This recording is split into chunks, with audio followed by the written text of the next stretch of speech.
Let's begin by reading our text. It's all on one slide. It's from Psalm 99, 1 through 5. The Lord reigns, let the peoples tremble. He sits enthroned above the cherubim, Let the earth quake. The Lord is great in Zion. He is exalted over all the peoples. Let them praise your great and awesome name. Holy is he. The King in his might loves justice. You have established equity. You have executed justice and righteousness in Jacob. Exalt the Lord our God. Worship at his footstool. Holy is he. The interesting thing about these first few verses of Psalm 99 is it certainly tells us what our perspective ought to be. One of the things that we don't quite understand is there was a song a long time ago. It was a popular song. The words were, "You're so vain." Remember what the rest of it was? Yes, yes. You are so vain, you think this song is about you. And that's a chuckle and a humor, but essentially we operate that way most of the time unconsciously. I mean, think about it. What makes you mad? When someone, one way or another, upsets your apple cart and mine. And that's the natural default setting. But throughout the Psalms, and especially here in Psalm 99, clearly God wants us to focus not on ourselves. He doesn't want us to be the center of focus, but He is the center. It says, let them praise your great and awesome name. Who's them? Let all the peoples of the world, let every human being, if they have any sense, to praise God for who He is. To praise God, to praise someone, is to first prize, to value above all things, then to open your mouth. Then it goes on in verse 5, exalt the Lord our God, worship at His footstool. And twice in this psalm, once in verse 3 and again in verse 5, holy is He. Holy. And the idea of holy, and this is where we come to terms with God.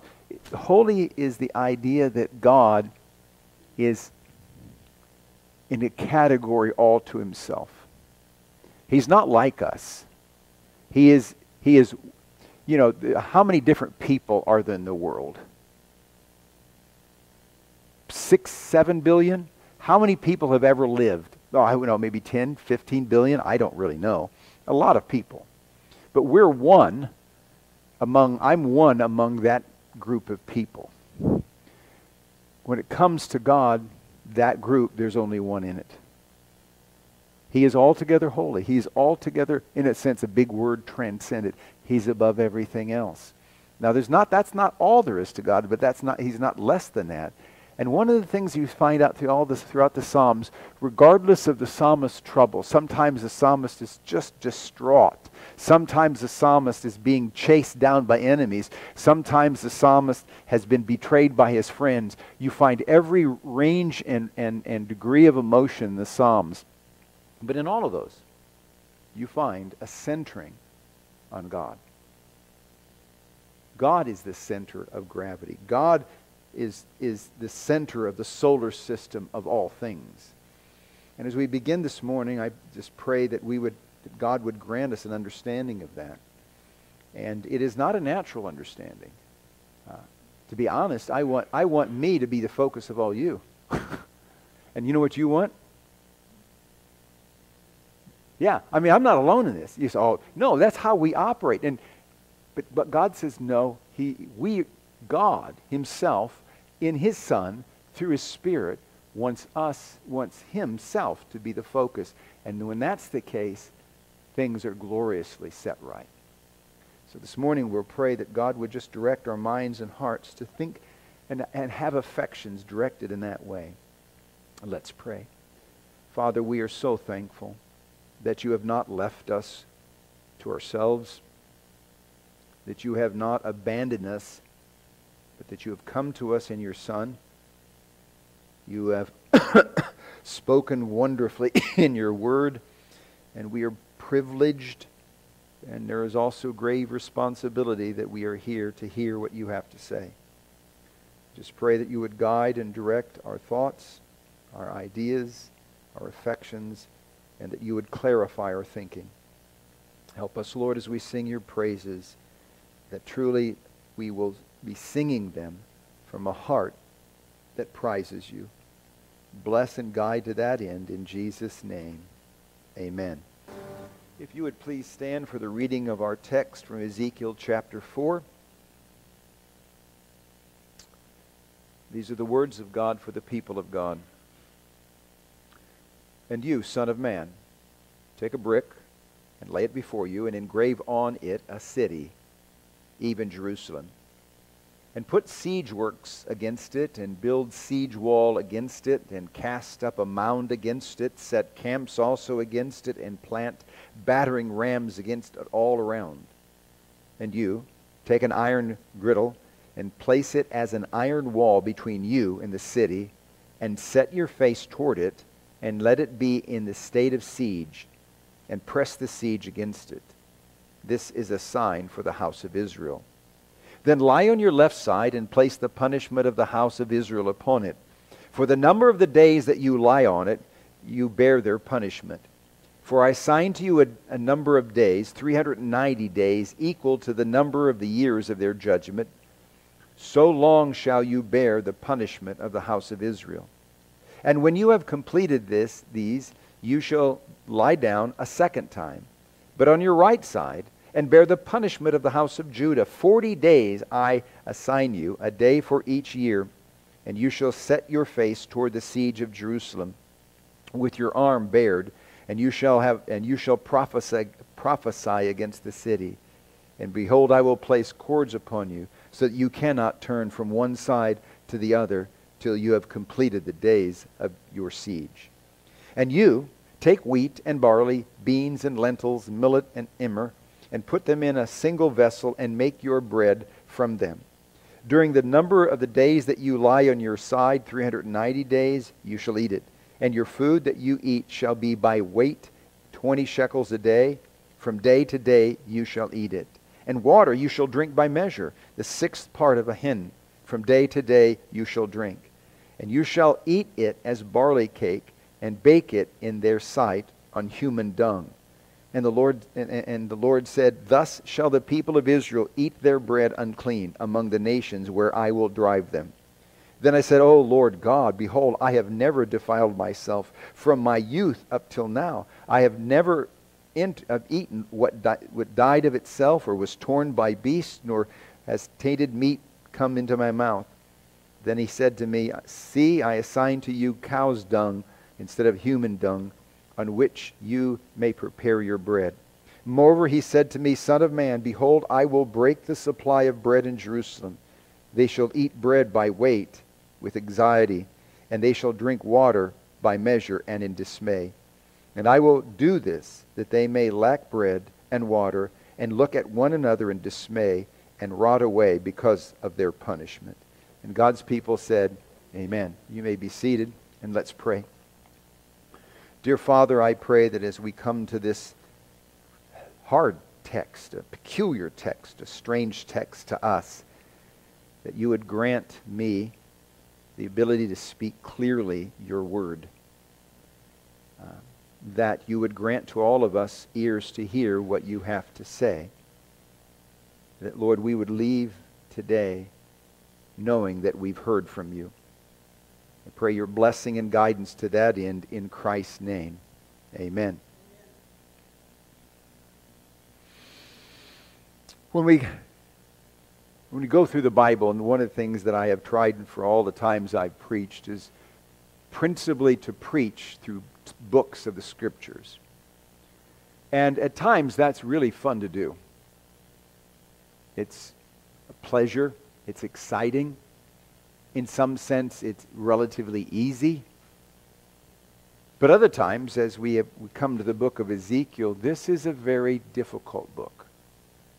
A harsh book, a painful book, a shocking book, a discomforting book, a provocative book. And what this is to be dead honest, often preachers simply don't want to go to the hard texts. Because people don't want to hear hard things, do we? But some time ago, I'm not sure who even said it, but some time ago I came across a phrase that said preachers, if they're going to be worth their stuff, must be slaves to God's Word. In the whole of the Old Testament, God has a lot of bad things to say about preachers who don't preach His Word, who instead replace God's Word with their own. So when we come to this, we're coming to the meat of the book. It's like, wow, this is really difficult stuff. Because from chapter 4 all the way to chapter 32 is almost, not all, but most of it, with a few wonderful exceptions, is about judgment. About God punishing His people for their sins. And you say, okay, give us a chapter, give us 2, but then go to the good stuff. Right? I mean, isn't that what we want? Right? But chapter after chapter after chapter after chapter after chapter, it's about judgment. And it goes between 2 things. One, it describes in shocking example, we'll see it today, disturbing language about God's judgment on these people. And it's like, whoa, we're repulsed by that. And then it switches to describe the iniquity and the evil and how bad it really is, so you understand why they're receiving that judgment. But it goes back and forth between these things. And as I said, and I'll start next week, but throughout both God's judgment of Judah and Jerusalem and the nations, because the first 4 to 24 is about God's judgment on His people, and then from 25 to 32 it's about God judging the nations. He's going to judge everybody. And he says why. And He says it constantly. He says it repeatedly. He says it over 60 times. He says, I'm going to judge and I'm going to save, that everyone, either by judgment or by salvation, will know that I am. I am Yahweh. And you go, huh? And we're going to get into, I'm going to take a message to kind of unpack what in the world does Yahweh mean. That's kind of a strange term, but that's God's name, and what in the world does it mean? But He says clearly that what He's doing is that every human being, either by judgment or by God's saving work, will know without a doubt that He is who He is.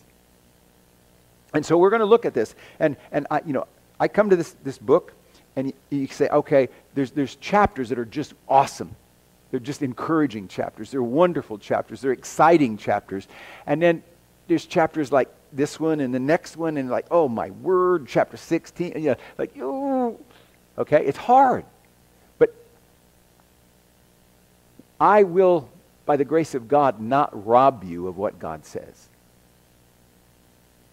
I am going, by the grace of God, to tell you and to look at this because God has something to say. This is our problem. God has something to say, and if we like it, we want to hear. If we don't like it, what? I don't want to hear it. What does that say? I mean, like I said, you look at this, and I said, I'm going through the book and studying it, and I said, why in the world did I pick Ezekiel to preach on? That's the thinking. And essentially God said, because I said to, and these are my words, so shut up and do it. Like, what can I say?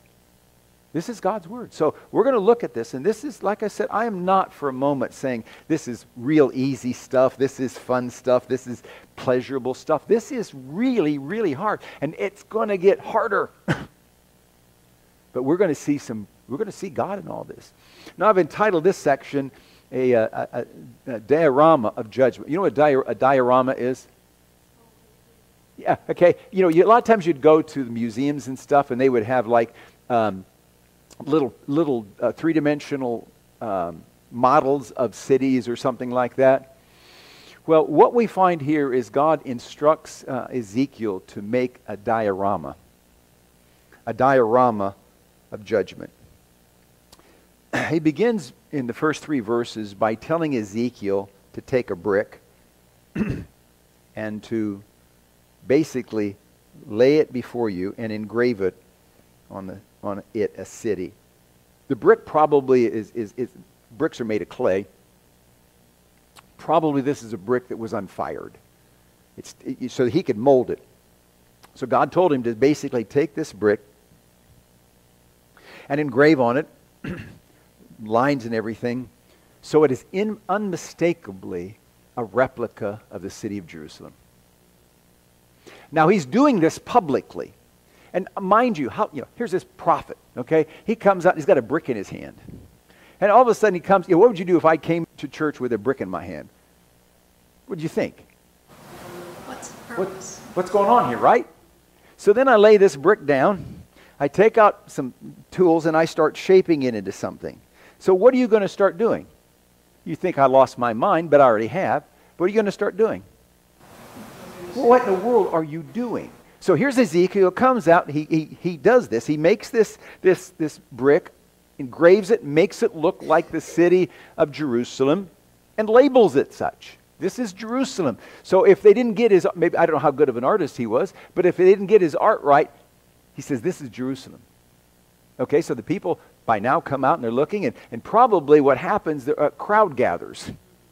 Because here's Ezekiel, and he hasn't shown up yet, but he's going to show up, and the point's going to be ultimately when they're going to say, oh, good night, let's hope he doesn't come again.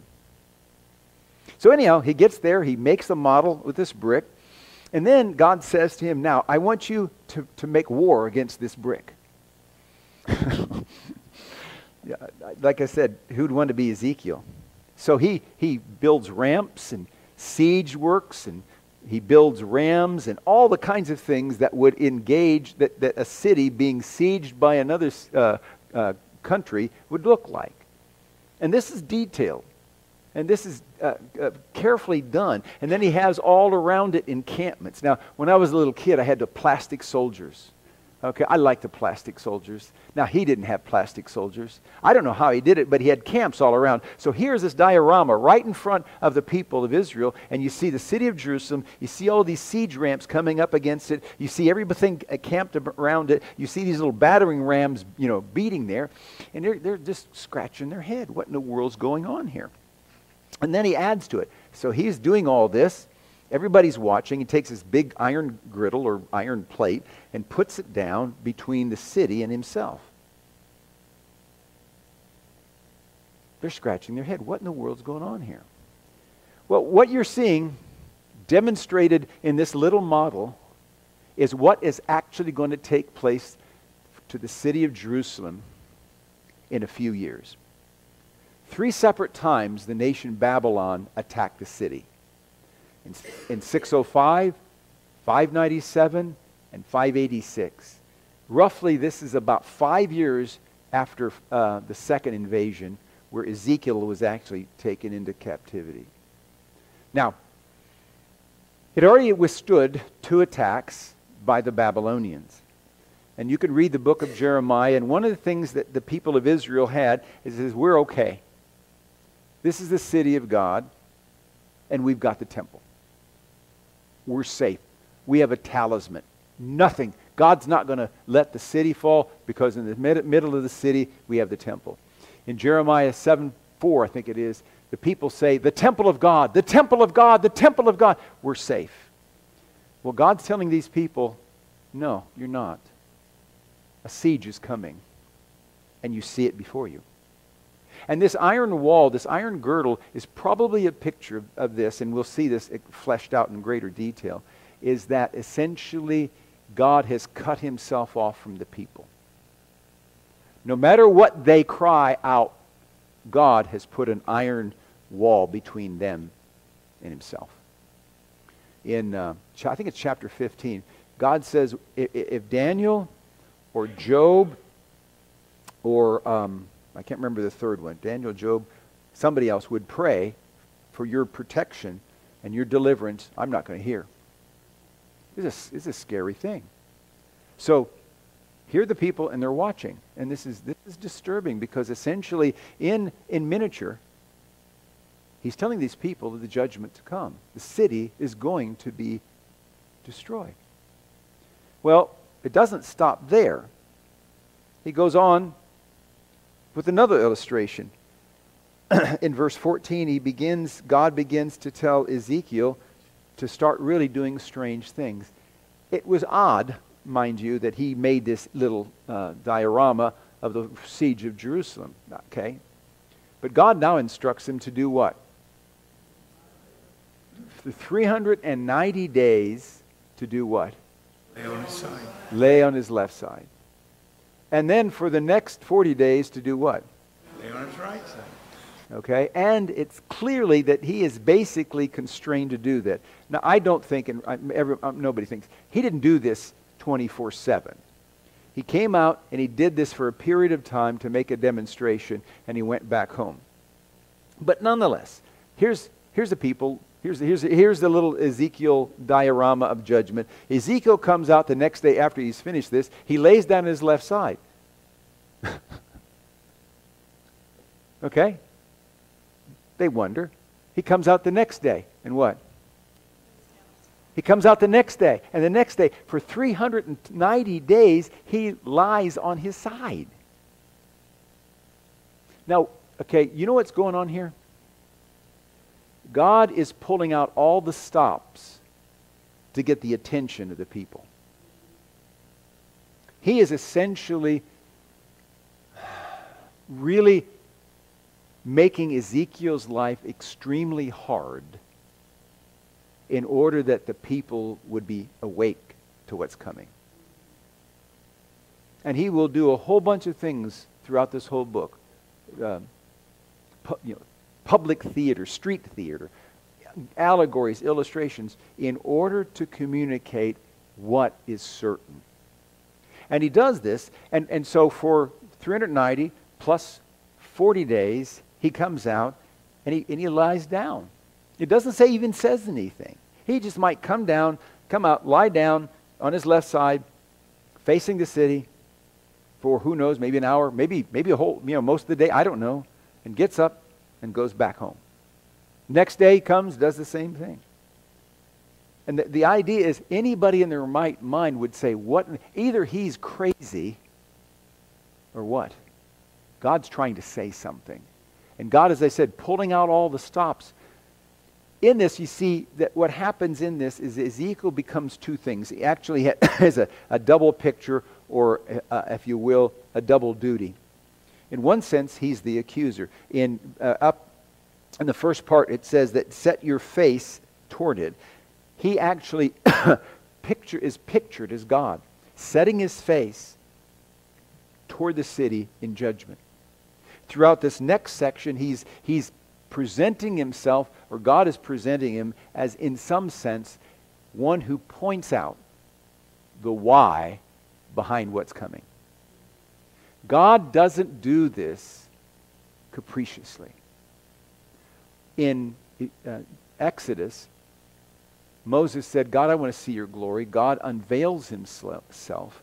And one of the characteristics of God in his goodness and glory, it is that he is slow to anger. But it does not say that he has no anger. Now, historically, the nation of Israel began in 1400 BC. When they, well, actually before that, but the nation itself, when there was the Exodus, and God established them at the Mount Sinai as a nation. And one of the things that, what do we know about the history of Israel? Were they on track with God most of the time? In fact, what could you say? Constantly rebellious. They are pictured repeatedly as a stiff-necked people, right? And stubborn and hard-hearted. And God kept sending them prophets. God kept trying. God kept speaking. God kept appealing. And what you find is all the prophets and all the appealing and all the encouragement, basically, no, we don't want to hear any of it. Well, God's slow anger has arrived. And God is telling the people it's coming. But Ezekiel is in a sense the accuser, but also he is pictured as one who will suffer in the siege of Jerusalem. This picture of lying on the side gives that. He is going to be bound. He is going to be incarcerated in a sense. He's going to be limited, and there is going to be suffering. Now, there's a whole lot of discussion, and there's really no clear consensus what in the world the 390 and the 40 days mean. I could give you several different suggestions. I honestly don't know what the days represent. But they do this. It's clear in the text that what God is saying is, I have waited patiently for you to turn to me, and you haven't. You have constantly and repeatedly refused me, and now comes judgment in full measure for your sins. You're going to get what you deserve. I remember when I taught many years ago, kids, and in fact, one of my former students that I had a long time ago came and reminded me, I said this. A long time ago, a student said, "That's not fair." And I remember looking over at the class and said, "Do you want what's fair? I mean, do you really want what's fair? Do you want to pray to God, give me what I deserve?" Nope. And it left such a lasting message. That was over 20 years ago that said it, and this person says, "Do you remember saying that?" And they said, "Make sure you tell because I have their child in my class, make sure you tell my child that." Well, God is slow to anger and constantly full of mercy and compassion, waiting for people to repent. But God's anger has been ignited. And there is going to be a full measure of suffering. He says throughout this, in verse, like for example, verse 4, "Then lie on your left side and place the punishment of the house of Israel upon it. For the number of the days you lie on on it, you shall bear their punishment." Punishment, punishment, punishment. And this is we have a statement, and it's a good statement. The punishment must meet what? The punishment must meet the crime. Well, what is coming is entirely appropriate.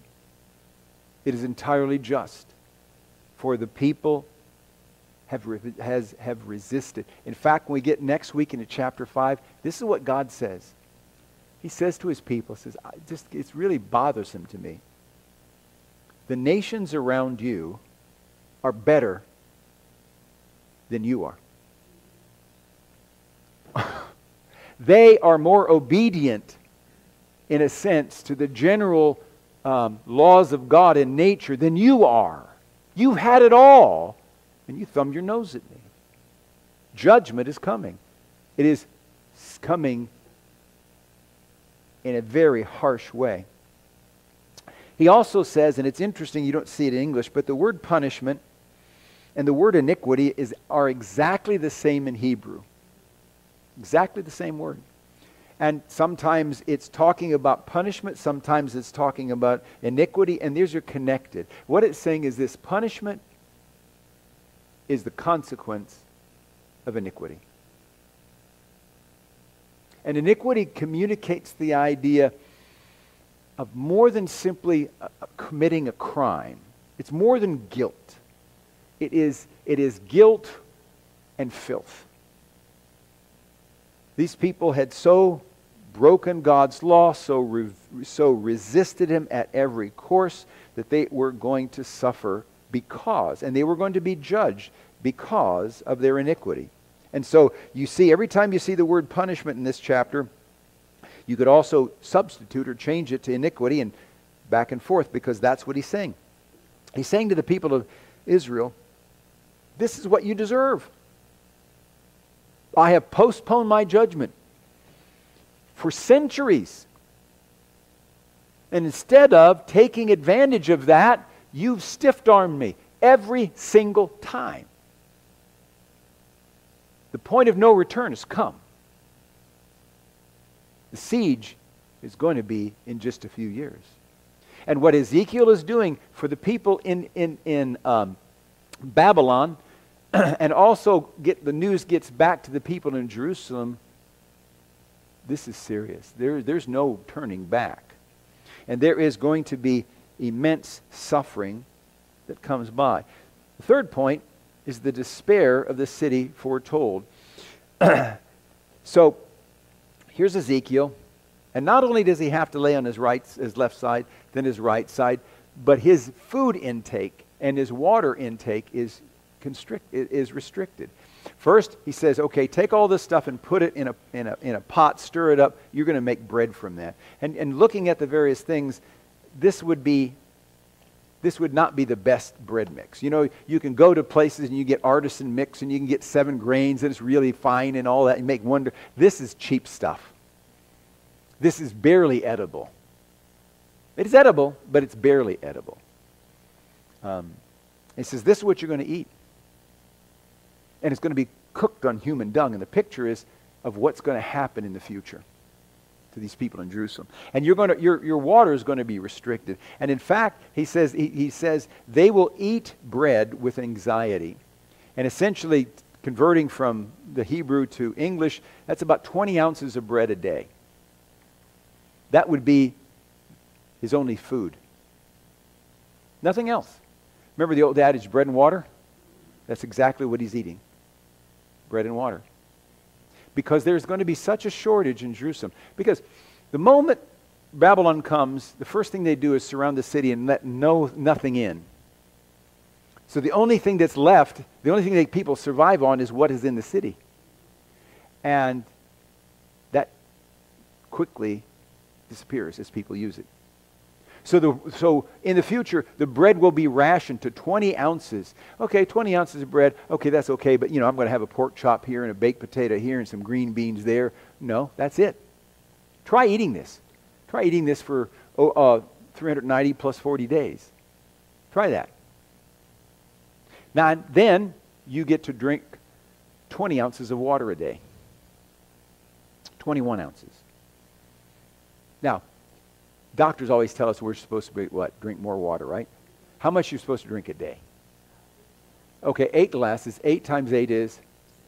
So we're supposed to drink 64 ounces. How many drink 64 ounces of water? Yeah, right? Okay. All of a sudden, if I told you you could only drink 20 ounces or 21 ounces of water a day, you know what you'd want to do? You'd want to drink more, right? Now we have, we have iced tea, we got pop, we got all sorts of beverages, right? And that's how we drink. But imagine that's all you have, 21 ounces of water. And the picture is, when Jerusalem's coming, it is going to be in unbelievable despair. There's going to be the most basic of necessities of life, food and water, will be so restricted that you will barely be able to survive. Then, I think in this chapter are some of the most frightful words God speaks. He says, I will do this that they may lack bread and water. What? He's going to surround them. He's going to besiege them. He's taking away their sustenance. And the reason is I will do this that they may lack bread and water. And then they're going to look at each other, look at one another in dismay and rot away because of their punishment or iniquity. In other words, God is doing this. This doesn't happen. Nebuchadnezzar doesn't send his forces to do this, and God is utterly shocked at what's going on. What in the world's going on? Why are you doing that, Nebuchadnezzar? Because notice how it begins. This text says, I will do this. Now, here comes the problem, and I've got 3 things to close. The first is, our first take, we are repulsed by such words. Words seemingly so unbecoming of God, right? God says, I'm going to put you in such a dire situation that you're going to look at each other in despair and you're going to rot away because of your iniquity. Now, that certainly doesn't fit with a God of love, does it? So, our first blush on this, and not only this, but the rest of the book, is, oh, good night. Ugh. This is just disgusting. I really don't want to hear this. Can we go to something else? Can we start another book? Can we get more positive? And that's essentially the great temptation of preachers. Just get positive. Give them what people want. If you're marketing, if you want to have a store and you want to sell things, you're going to sell what people what? You're not going to sell them what they need. People don't buy what they need. Basically, they buy what they want. Well, that's the temptation of preachers, simply to give people what they want to hear. But God says this is what you're to say, so say it. So you look at this and say, oh God, what in the world is going on? And mind you, it's going to get worse than this. But it says this, God says, I will do this. I am going to do this, that they may lack bread and water, and look at one another in dismay and rot away because of their punishment or their iniquity. All right, God, why are you doing this?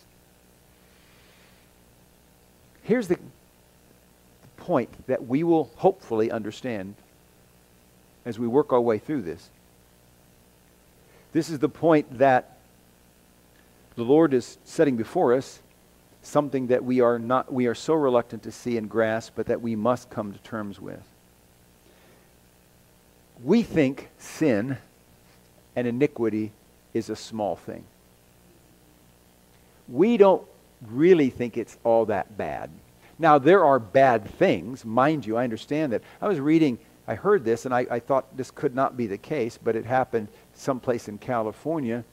There was a woman that had 2 children. They were fortunately in the house. One of the youngest child was by a man. He came up to the woman with a sword and cut her head off.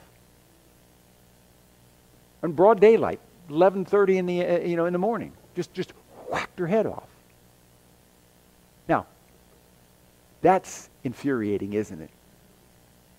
In New York City, there was this Oriental woman. She was just standing waiting for the subway. A complete stranger came up to her and what? Pushed her in front of the train, and she died. You can watch the news. It's not pleasant, but you can see here was this guy. He had just come out of Subway, I think it was, just standing there, had a sandwich, and this guy just came up behind him and just knocked him out. Head fell on the concrete and had a skull fracture. Does that irritate you? Does that make you mad? We just pick up a paper, listen to the news, you see countless examples of things that infuriate you because people are so cruel and mean to other people, right? And you want them to get their comeuppance, right? Right? But we don't feel that way at all about God. Do you realize that every crime a person commits against another person is one sinner committing crimes against another sinner? If here's a car, somebody comes up and here's this little baby in the back of the car, pulls out a pistol and shoots the little baby in the head. Then here's a 10-time felon. He doesn't care about life, and you shoot him in the head. Okay? Which will you be disturbed more about? Right? The baby doesn't deserve that. Now what God is telling us is we don't understand, one, who God is. We do not understand His infinite worth, His absolute beauty, His impeccable perfection, His limitless holiness. We really don't understand how high and exalted God is. Therefore, we don't understand how hideous sin is against God. Paul talks about in Romans 7 the exceeding sinfulness of sin. Now, one of the purposes of these chapters of judgment is to drill home to us just how bad sin really is. Now, you say, well, if it's that bad, why doesn't God punish me right away? The reason being is He is slow to anger and merciful. And there is a proclivity, and we'll see this, a proclivity in God to show mercy. But we have to come to the terms, one, that sin is really bad, not because it's committed against other people, but because we commit it against God. Sin is an offense to a holy God. And Ezekiel is given the task in multitude of ways to try to communicate that to these people and to us. And again, we'll see judgment. And again, we'll see, and there's some really graphic ways in which God has instructed Ezekiel to give us a sense of how bad sin really is. Sin is thousands of times worse than we think it is, because it is against God. When David committed adultery with Bathsheba and had her husband killed and all the horrible things that happened, in Psalm 51, David confesses, but he says this. He says, against you and you only have I sinned. Now, it's not that he didn't do them wrong, but the real picture is, how bad did I do you wrong? Well, Ezekiel is going to help us to understand how bad sin is. How really, really bad it is, because it is directed toward a holy God. But the Lord in this, and you'll see this is an example, and they're scattered throughout this passage. The Lord calls to sinners with these words. This is what God says. Now remember, He's picturing and proclaiming judgment to come. He says this, therefore I will judge you, O house of Israel, everyone according to his way. Now what that means is this. There are people, I can't imagine. You keep hearing a man was falsely arrested and in prison for 40 years. You hear that all the time. There are people that are being let out of prison. I go, what would it be like for 40 years you knew you didn't do it, and you keep telling everybody you didn't do it, right? And then finally they let you out and they go, whoops. Okay, can you give me my 40 years back? No. I mean, I'm just mind-boggling. I put myself in, what in the world would it be like? A young man goes in prison when he's 18. He comes out, 40 years later, and he never did it. That's a travesty of justice, isn't it? What it says here, therefore I will judge you, O house of Israel, everyone according to his ways. Well, you know what he says? God doesn't make any mistakes. God doesn't miss anything. There are no infractions of justice. God will judge people just as they deserve to be judged, declares the Lord God. And he says this, repent and turn from all your transgressions, lest iniquity be your ruin. Here's God. He's this whole thing, judgment, judgment, judgment, judgment. God says, no, wait a minute. Wait a minute. Turn so that iniquity won't be your ruin. He goes on, cast away from you all the transgressions that you have committed. Now, I'm going to come back to this, but there's a really strange statement. And make yourselves a new heart and a new spirit. And here's God. He's God to the people he's going to, and the thing is, he tells of judgment to come that people might respond. Remember, Jonah. God sent Jonah to Nineveh. Now, Nineveh was a bad city. If you know anything about the Syrians, they were really, really, really bad people. I mean, really bad. They would conquer a city, and they would take the high, noble people of the city, and they would peel them alive. And then they would nail their hide, their skin, to the city wall. They would take all the skulls and pile them up and sit on top of them in glee and in conquest. Really bad people. God says, you go, Jonah, you go to preach to them. And this is your message. It's 6 words in Hebrew. 40 days, judgment's coming. What did Jonah do? He said, sure, I'll go, God. No. And everybody, people get it wrong. He was a racist. He didn't want them. He didn't want them to come to Christ. He didn't want them to repent. He hated their guts because he knew what was going to come, because the Assyrians were actually going to destroy his country. He knew that. I'm not going. So he goes the other way. So then ultimately he says, let's see, which way? Being in the belly of a big fish isn't really that fun. As you're sitting there ruminating about what's going on, your flesh is being eaten off by the acid. So he says, I'll go, right? So he goes. He says, 40 days and I'll be judged, okay? And he said, well, I can't wait for it to happen. All of a sudden, from the king down, they took note and says, no, we're repenting. There's this great revival in the city of Nineveh. So here's Jonah. He's out there. He's counting down on the counter. He's marking off. Right? 40 days. It's coming. None. 41, 42. Oh, maybe I missed a date. And then this is what Jonah says, God, I knew you were like this. I knew you were a compassionate God. Shoot! Makes me mad. And then God says, I got another lesson to teach you about a gourd. The point, though, is God says of all these coming things, in order to tell people to turn, and they will find mercy. It goes on.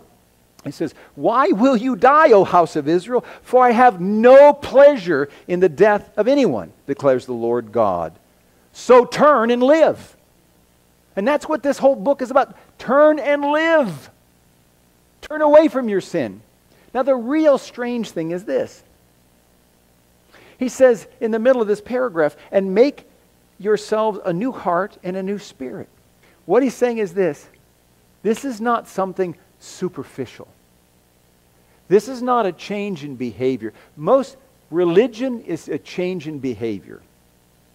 Real Christianity is a change in nature. And he's saying to these people, says, you need to have a change in nature. You need a new heart. You need a new spirit. You need to see things differently. In Jeremiah 2, I mentioned in Sunday school class, it says this, you have committed 2 sins. You have forsaken me, the fountain of living water, and have hewn for yourselves cisterns, broken cisterns that can hold no water. You don't want me. I'm life. I'm joy. I'm everything. And you don't want me. You would rather have a dry well than an artesian well. You have to have a change. Now he says, make for yourselves a new heart and a new spirit. And I think the idea is this. Try it. You find you can't. God gives new hearts. God gives new spirits. He says that in chapter 11. He'll say it in chapter 20. He'll say it in chapter 36. But he makes this clear, that unless a person has a new heart, they'll never turn to God. They'll never turn away from their sin. But if God grants a new heart and a new spirit, then we see judgment and say, no, we'll turn from it. And God says, yes, just like in Nineveh. I mean, here were these wicked people. And they turned and repented. And God says, man, yes, for I would rather show mercy than judgment. So it says in Habakkuk, in wrath, remember mercy. Throughout this real dark chapters of judgment and the description of their sin, this is done for a purpose. Multiple purposes. But one of the purposes is to bring to attention these people of what's coming before it comes. That, as it says here, you may turn. Cast away from you all the transgressions that you have committed, and make yourselves a new heart and a new spirit. Why will you die, O house of Israel? I'll close with this example. There was a king in the Old Testament. His name was Manasseh. He was a scoundrel.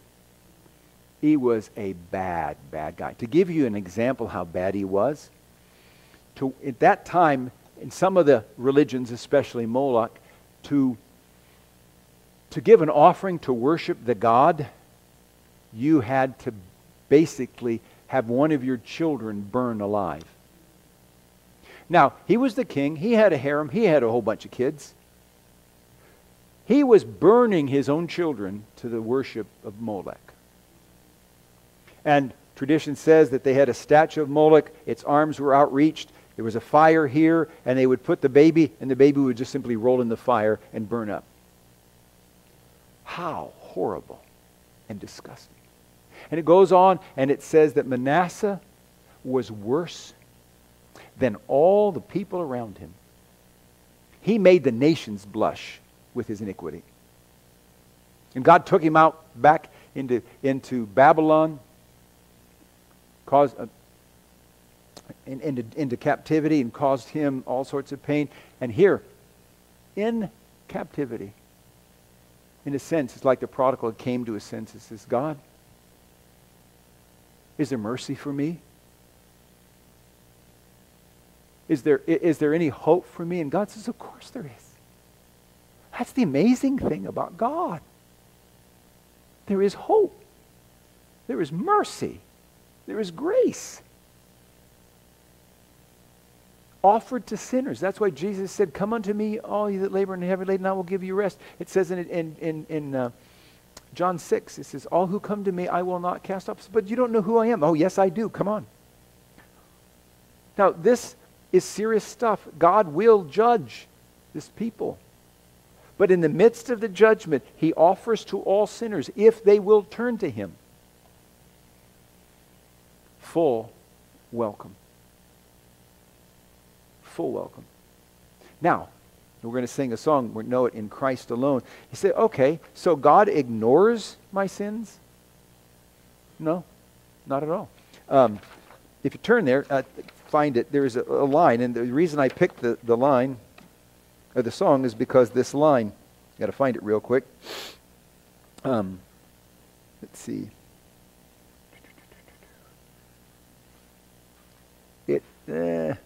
If you can help me, it has the word wrath in it.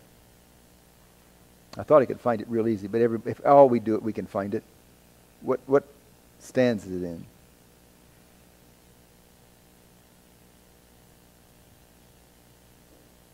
Okay, it's stanza 2, top of the next page. As Jesus died, the wrath of God was satisfied. So what the good news of the Bible, and oh, what good news it is that we're in a sense like the people of Israel. We have comeuppance, we have our due. And God is holy and just, and sin must be punished. The debt must be paid. But what God did is say, okay, you come to me, I will pay, I will extract the debt of your sin on my Son. And my fury toward you, my just fury, my just wrath, I won't ignore, I won't pass over, I can't, I'm just. But my Son will bear it for you. Now, in judgment, there is that offer to come to Christ. That all that I deserve, he suffers. And this is the good part, all that he deserves, I get. Wow. For the likes of me? Yes. Because that's how God is.